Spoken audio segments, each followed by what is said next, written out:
নমস্কাৰ মই আজি আসলতে এই ঠাণ্ডা দিনত হৈ থকা আমাৰ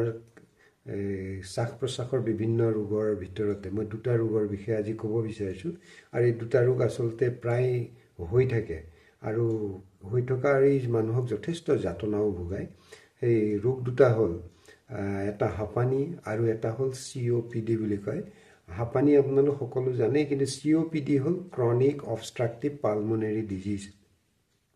আসলতে ক্ৰনিক অবষ্ট্ৰাকশন আসলতে আমাৰ যেটো এয়াৰৱেজ যেটো আমাৰ উশাহ চলাচল কৰা বায়ু চলাচল কৰা যিবিলাক ব্ৰংকিঅলছৰ যিবিলাক আছে তাত তাৰ যেটো অবষ্ট্ৰাকশন হৈ পেলাই এটো বিভিন্ন কাৰণত সেই অবষ্ট্ৰাকশন বিলাক হয় এই অবষ্ট্ৰাকশন হৈ পেলাই যেতিয়া সেই ৰোগৰ সৃষ্টি হয় হেতু হলে ক্ৰনিক অবষ্ট্ৰাকটিভ পালমোনাৰী ডিজিজ এতিয়া আমি প্ৰথমতে আহো হাঁপানিটো হ'ল আসলতে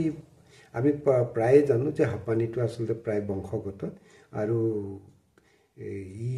বেছিখিনি ক্ষেত্ৰতে বংশগত থাকে বা কেতিয়াবা পৰিয়ালত যদি বেলেগৰ থাকে তেতিয়া হলে বেলেগৰ হোৱাৰ চান্সটো খুব বেছি থাকে যিবিলাক আসলতে তেনেকুৱা বংশগত ৰোগ আমি আসলতে বহুত দেখা পাওঁ যেনেকে সিজাৰৰ ক্ষেত্ৰত বংশগত থাকে কিডনিৰ প্ৰবলেমৰ ক্ষেত্ৰত বংশগত থাকে লিভাৰ প্ৰবলেমৰ ক্ষেত্ৰত বংশগত থাকে এনেকুৱা বহুত বেমাৰ আছে যিবিলাক নেকি আসলতে প্ৰায় বংশগত হয় আৰু হাঁপানিটো হ'ল ই বাৰে বাৰে হৈ থাকে মানে বাৰে বাৰে এটা পেশেন্টৰ কেতিয়া হয় গম পোৱা নাযায় কিন্তু বাৰে বাৰে হৈ থাকে আৰু যি সকল মানুহে খেলা ধুলা কৰি থকা মানুহৰো আসলতে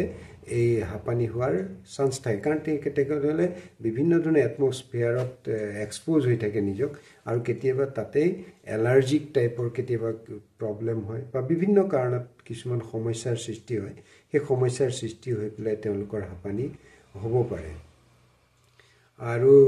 কেতিয়াবা কি হয় কিছুমানৰ এলাৰ্জি থাকিলেও তেওঁ আসলতে বিভিন্ন পৰিবেশলৈ যেতিয়া যায় কেতিয়াবা সেই আসলতে হাঁপানিটোৱে পেশেন্টক আসলতে জুৰুলা কৰিব পাৰে এতিয়া COPDৰ ক্ষেত্ৰত আমি আহো COPD নো আমি আসলতে কেনেকে যায় COPD টো হ'ল যিবিলাক মানুহৰ আসলতে ৰাতিপুৱাৰ ভাগত কি কয় কফ তৈয়াৰ হয় ৰাতিপুৱাৰ ভাগত কফ তৈয়াৰ হয় কাহ হয় আৰু সেই কাহটোৰ লগত যেতিয়া কফটো জেনেৰেলি ৰাতিপুৱাৰ ভাগত তৈয়াৰ হয় এটো হ'ল COPDৰ লক্ষণ আৰু যিবিলাক মানুহৰ বয়স 30-35 পাৰ হৈ গৈছে সেইবিলাক মানুহৰ আসলতে COPDৰ সংক্ৰমিত হোৱাৰ COPDৰ আক্ৰান্ত হোৱাৰ চান্সটো বেছি থাকে আকৌ COPDৰ লক্ষণবিলাক হ'ল কেনেকুৱা ই লক্ষণবোৰ কেতিয়াবা কি হয় পাৰসিস্টেন্ট কৰে আপোনাৰ কেতিয়াবা লক্ষণবোৰ স্থায়ীভাৱে থাকে বা কেতিয়াবা ই প্ৰগ্ৰেছিভ হয় কেতিয়াবা ই মানে কি লক্ষণবিলাক বাঢ়ি গৈ থাকে পেশেন্টটো আসলতে যি ধৰণে ৰিলিফ পাব লাগে কেতিয়াবা সেই ধৰণে ৰিলিফটো কেতিয়াবা COPDত নাপায় এতিয়া আমি আহো COPD আৰু এজমাৰ মাজত ডিফাৰেন্সটো কি আছে এজমাটো হ'ল এজন মানুহৰ যিকোনো সময়ত হয় যিকোনো সময় বুলি কোৱাৰ লগে লগে আসলতে আমি এজমেটিক প্ৰবলেম বিলাক ৰাতি বিশেষকে আমি দেখা পাওঁ যিবিলাক পেশেন্টৰ ৰাতি আসলতে এজমেটিক প্ৰবলেমে বেছি আসলতে পেশেন্টক ডিস্টাৰ্ব কৰে আৰু কেতিয়াবা ৰাতিপুৱাৰ ভাগত ডিস্টাৰ্ব কৰে আৰু COPDৰ ক্ষেত্ৰত হ'ল ইউ কেতিয়াবা ৰাতিপুৱাৰ ভাগত ডিস্টাৰ্ব কৰে কিন্তু কেতিয়াবা পেশেন্টৰ হৈ থাকে সমস্যাবিলাক কন্টিনিউয়াছলি হৈ থাকে আৰু কেতিয়াবা ই হৈ কেতিয়াবা আসলতে বেয়া বেছি মানে কমপ্লিকেশনলে পেশেন্টক লৈ যায় আৰু আমি যেতিয়া এজমেটিক পেশেন্ট আমি চাওঁ এজমেটিক পেশেন্ট চালে আমি আসলতে এজমেটিক পেশেন্টৰ আমি যেতিয়া বুকুত ষ্টেথোস্কোপ লগাওঁ তেতিয়া পেশেন্টৰ আসলতে আমি এটা সি এটা শব্দ পাওঁ আৰু পেশেন্টে কয় যে মোৰ বুকুখন খুব টাইট লাগিছে উশাহ ল'বলৈ অলপ কষ্ট পাইছো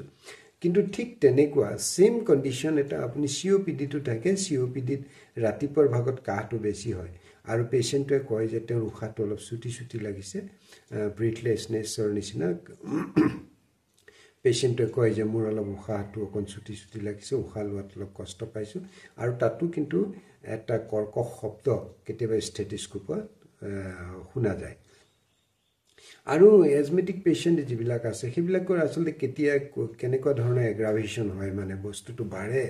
সেইটো হ'ল যিবিলাক মানুহ বেছি কুকুৰৰ লগত ধেমালি কৰি থাকে, মেকুৰীৰ লগত ধেমালি কৰি থাকে, ধূলি ধোঁৱা, তাৰপিছত এক্সাৰচাইজ কৰি থাকে, আৰু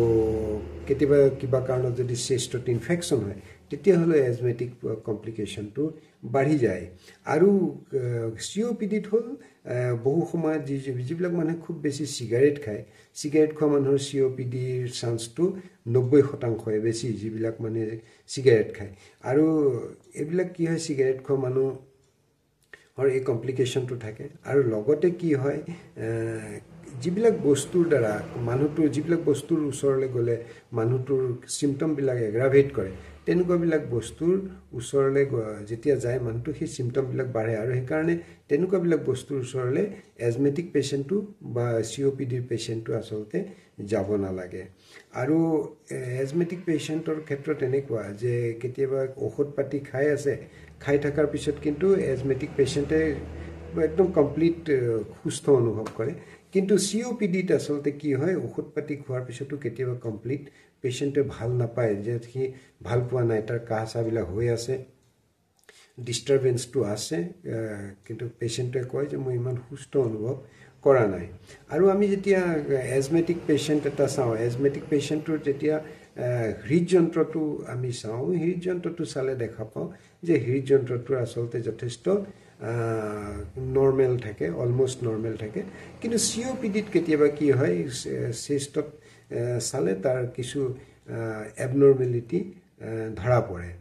COPDত। আৰু সেইকাৰণে এই ডিফাৰেঞ্চিয়েটটো মই আচলতে খুব এই দুটা বেমাৰৰ ক্ষেত্ৰত এই 4-5 মিনিট 6 মিনিটৰ ভিডিঅ'টোত ইমান ডিটেইলছ ক'ব নোৱাৰি। কিন্তু আপোনালোকে এইখিনিৰ পৰা এটা থুলমূল ধাৰণা এটা ল'ব পাৰিব যে আচলতে মোৰ এজমেটিক কমপ্লিকেশ্যন হৈ আছে নে COPD হৈ আছে। আপোনালোকে এটা থুলমূল ধাৰণা ল'ব পাৰিব। আৰু যেতিয়া আপোনালোকে গম পালে যে মোৰ এই সমস্যাটো হৈ আছে, তেতিয়া এজন অভিজ্ঞ চিকিৎসকৰ ওচৰলৈ গৈ তাৰ উপযুক্ত চিকিৎসা কৰি আচলতে নিজে সুস্থ হৈ থকাৰ কাৰণে চেষ্টা কৰিব লাগিব। আৰু মই এই ভিডিঅ'বিলাক বনাওঁ আপোনালোকক বিভিন্ন ৰোগৰ ওপৰত সজাগতা সৃষ্টি কৰাৰ উদ্দেশ্যেহে মই ভিডিঅ'বিলাক বনাওঁ। আৰু আপোনালোকে যাতে এই ভিডিঅ'বিলাকৰ পৰা উপকৃত হয়, সেইটোৱে মই আচলতে বিচাৰোঁ। আৰু সেই উদ্দেশ্যে মই ভিডিঅ'বিলাক বনাওঁ। আৰু আপোনালোকে ভিডিঅ'বিলাক যদি চাই ভাল পায়, তেতিয়াহ'লে 10 জনলৈ শ্বেয়াৰ কৰিব আৰু ছাবস্ক্ৰাইব কৰি দিব। তেতিয়া মোৰো ভাল লাগে। আৰু আপোনালোকে কমেণ্ট কৰিব, আপোনালোকৰ কিবা যদি জানিবলগীয়া থাকে মোক সুধিব, মই যিমান পাৰোঁ মই আপোনালোকক নিশ্চয় সহযোগ কৰিম। আপোনালোক সকলো কুশলে থাকক।